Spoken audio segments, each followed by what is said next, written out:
তার বিরুদ্ধে মোট ৮টি চার্জ গঠন করা হয়েছে, যে অভিযোগগুলোতে তার ১৪ দলীয় জোটের অন্যতম শরিক দল জাতীয় সমাজতান্ত্রিক দলের সভাপতি হিসাবে এবং ১৪ দলীয় জোটের একজন প্রভাবশালী নেতা হিসাবে বিভিন্ন সময়ে ১৪ দলীয় জোটের মিটিংয়ে আন্দোলন দমনে বিভিন্ন পরিকল্পনা গ্রহণ, কারফিউ জারি, শুটার সাইট, এগুলোর ব্যাপারে তার যে ভূমিকা ছিল সেই তার কমান্ড এবং সুপিরিয়র রেসপন্সিবিলিটির কারণে তার বিরুদ্ধে এই অভিযোগগুলো গঠন হয়েছে।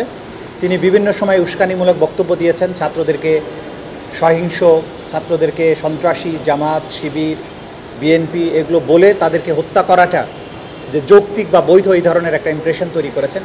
বিভিন্ন সময়ে উস্কানিমূলক নানান ধরনের বক্তব্য, প্রেস কনফারেন্সে কথা বলেছেন। তার নানান ধরনের কনভারসেশন আছে।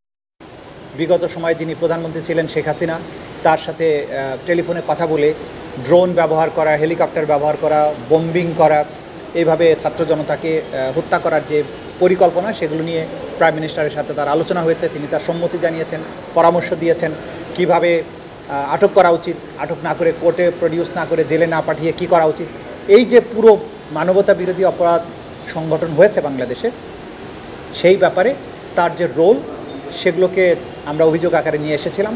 সেগুলোর ভিত্তিতে মোট ৮টি অভিযোগ তার বিরুদ্ধে গঠন করা হয়েছে। সর্বশেষ যে ৮ নম্বর অভিযোগটা ছিল, কুষ্টিয়া শহরে ৫ই আগস্টে ৬ জন ব্যক্তিকে তার পরামর্শ নির্দেশে সেখানকার পুলিশ এবং প্রশাসন, আওয়ামী লীগ, যুবলীগ, ছাত্রলীগ, ১৪ দলীয় জোট মিলিয়ে এই ৫ জন ছাত্র জনতাকে হত্যা করা, এই সব মিলিয়ে ৮টি অভিযোগ তার বিরুদ্ধে গঠন করা হয়েছে। আগামী ৩০শে নভেম্বর তার এই মামলার ওপেনিং স্টেটমেন্টের জন্য এবং সাক্ষ্য গ্রহণের জন্য দিন ধার্য করা হয়েছে। একই রকম অভিযোগে মাহবুবুল আলম হানিফ, যিনি আওয়ামী লীগের অন্যতম একজন নেতা, এবং তার সহ কুষ্টিয়া আওয়ামী লীগের আরও ৩ জন নেতা সহ মোট 4 জনের বিরুদ্ধে আরও একটি মামলায় অভিযোগ গঠন হয়েছে এবং সেটার বিচারের জন্য 25শে নভেম্বর সাক্ষ্য গ্রহণের জন্য দিন ধার্য করা হয়েছে। এই হচ্ছে মোটামুটি আজকের আপডেট।